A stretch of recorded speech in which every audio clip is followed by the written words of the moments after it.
5G, the Internet of Things, IoT, artificial intelligence, and the further development of cloud computing are the fundamental technology drivers for the third wave of digitalization.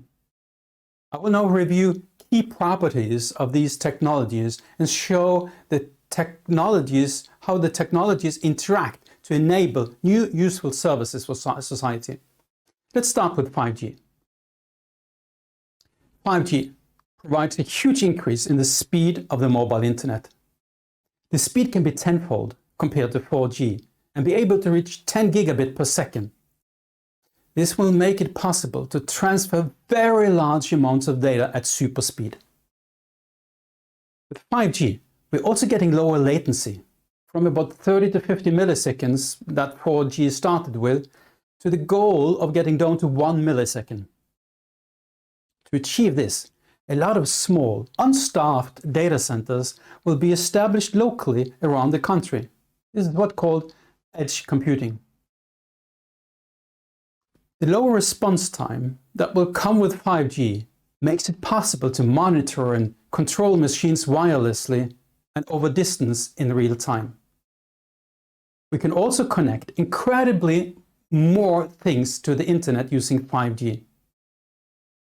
For many years, we have been able to link sensors to the internet. But now, the amount will be increased from 10,000 units per square kilometer to 1 million connections per square kilometer. To handle these quantities, we will also have to introduce IP version 6 so that we have internet addresses for all these things. The next point is about reliability. Mobile internet radio frequencies are a limited resource currently shared equally between those connected to a mobile base station. With 5G, we get something called network slicing. This gives us the opportunity to prioritize critical tasks. For example, data transfer from hospital equipment used in health critical situations can be prioritized over someone watching a movie from a streaming service. With network slicing, we can develop business critical services with 5G as a carrier. Finally, with 5G network services, it will be possible to develop with software. And 5G represents a major technology generation shift. We move from specialized telco machines to universal computer servers. This means that network-based communication services will in the future be created with software running on standardized computer servers. The telecom industry is adopting the same technology principles that are used in the IT and internet cloud solutions. This creates completely new opportunities to connect telecom services with cloud computing. Today, we have what is called best effort services. This means that service quality varies and depends on how much capacity that are consumed at the same time at one base station. With software-based services built into the network, which is also called network embedded services, this opens up for new opportunities for innovation. Let's continue with the next technology driver, IoT.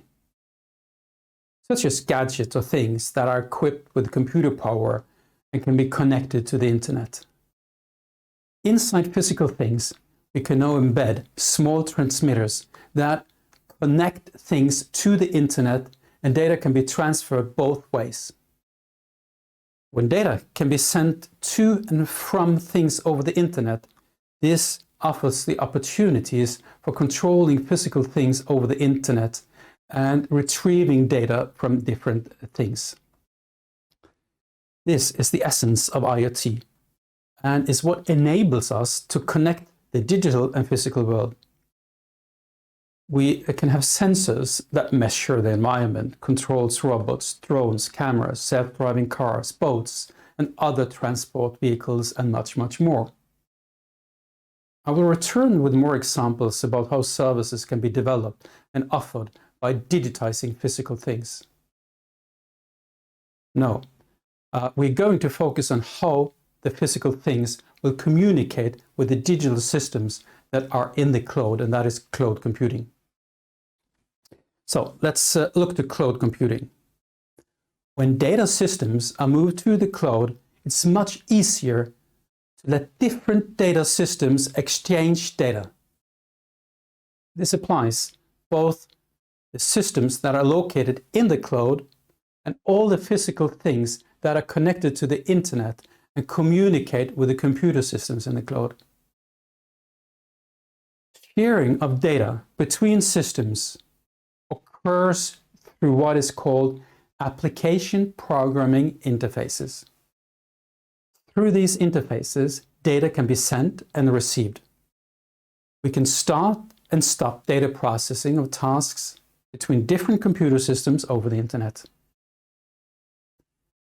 Cloud computing is central to IoT. Things can be anywhere. It is therefore desirable to transfer data to the cloud through these standardized interfaces.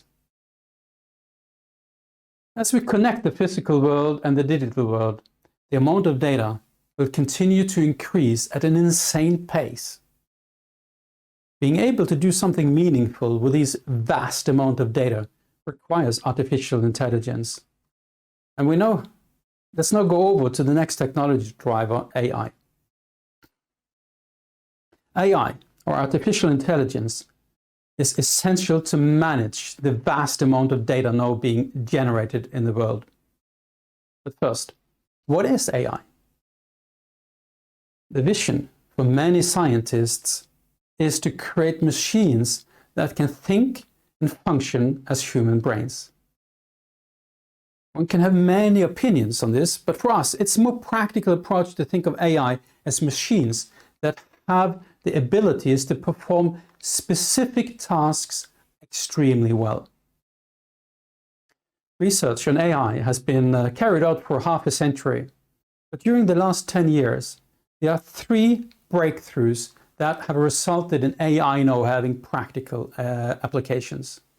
And that is big data, theoretical advances for the development of mathematical algorithms, and faster computers. It turns out that graphical processing units, GPUs, that are used in powerful gaming PCs are particularly suited for machine learning. And with big data, we can train mathematical model, which in turn can be used to predictive events. Artificial intelligence algorithms are developed to become self-learning and are automatically developed with what's called machine learning. And this is now possible with a huge amount of data and data processing power that we now have access to. Training the machines with huge amount of data takes place in centralized databases that are often stored in the cloud. That is centralized cloud computing. But when we want to use the algorithms, we often want extremely short response time. And this requires local computation. Let me give you an example. Take a look at this picture of the CT machine. A hospital wants to train algorithms to interpret X-ray images taken by the CT machine. This requires a huge amount of data. This data must be transferred from as many hospitals as possible to a centralized database with enough data. When doctors want to use AI to conduct real-time analysis of X-rays from a CT machine, then the algorithms must be processed locally to get fast response time. The question we need to ask is, how far does data need to be transported before anything is done with the data? And the answer is, data must be transported fast to be placed in the centralized databases to train the algorithms, but data must be processed locally to be deployed by algorithms for real-time automation and decision-making. To conclude, AI has 2 key tasks we need to prepare for. We want to facilitate machine learning for the development of increasingly advanced algorithms. Data must be transmitted over large distances to achieve this. Then we want to apply the algorithms for automation of processes and decision making. To do this in real time, data and algorithms must be processed as close to the user as possible in order to perform real-time tasks.